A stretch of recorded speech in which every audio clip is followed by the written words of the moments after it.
Emergency accommodation figures up every month during your term as housing minister. When's that going to change? It has, and look, we've seen emergency accommodation numbers now, for a long time going up and up. Anybody, who's in emergency accommodation, I don't want them there. We certainly don't want any children Up there. I believe it will.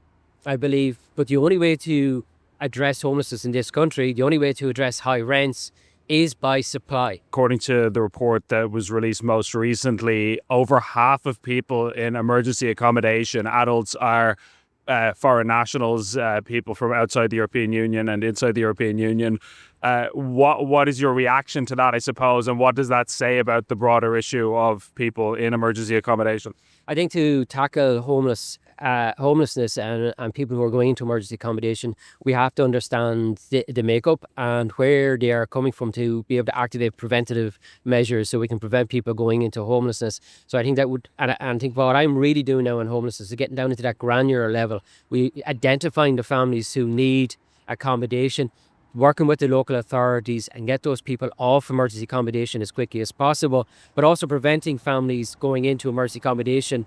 I think while homelessness numbers have been going up, and that's totally unacceptable, we also have record preventions of families going into emergency accommodation and also record exits of people coming out of emergency accommodation. And so I think all of that working together is what's essential, but ultimately it's all about supply. But just on the specific issue, I mean, you say it's about supply, but if we have people who are coming from abroad who are then ending up homeless on the streets, there's a potentially unlimited number of people who could end up in that position. Obviously, we know that many of these are people who are leaving the iPass system and so on. So, all the supply in the world is not going to account for that. So just on the specific issue, do you have any kind of reaction to that phenomenon that we're seeing?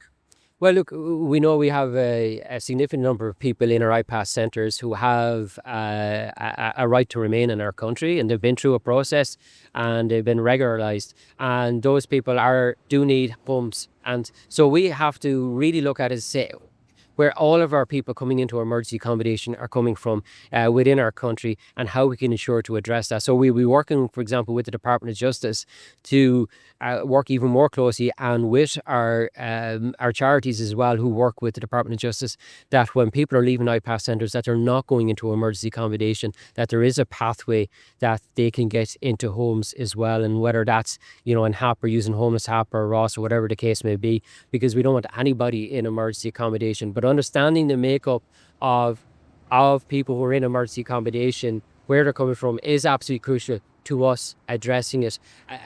As I said, I don't want to address homelessness as a kind of a homogenous group. We have people in homelessness for a lot of different reasons. For example, we have a lot of people in emergency accommodation in our hostels who also have addiction and mental health issues, and they need those wraparound services. So you're right, look, it's not just about supply, and that's why the housing plan, there will be two pillars in there. One is activating supply, but also is about supporting people as well. And by understanding the people in our emergency accommodation, what their needs are, why they're ending up there, that's how I believe we will really put in the targeted measures to end homelessness, because we are delivering a huge amount of supply of homes, significant increase in social homes, and I do believe we can address it. Just very last question. Do you accept that over half of people within the emergency accommodation system are indeed from abroad? Is that a figure you're aware of? Do we publish that figure? Approximately 50% of people in emergency accommodation are not Irish citizens. However, they have a right to be here and they have a right to housing supports. But our population has been increasing significantly, and I think that's one of the uniqueness of our housing challenges compared to maybe other EU countries who are also in housing crisis.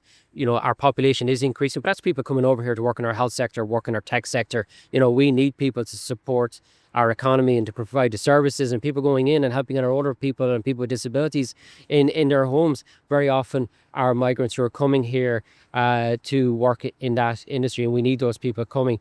But we have to understand where the crisis is if we're going to address it, and that's why those understandings are so important.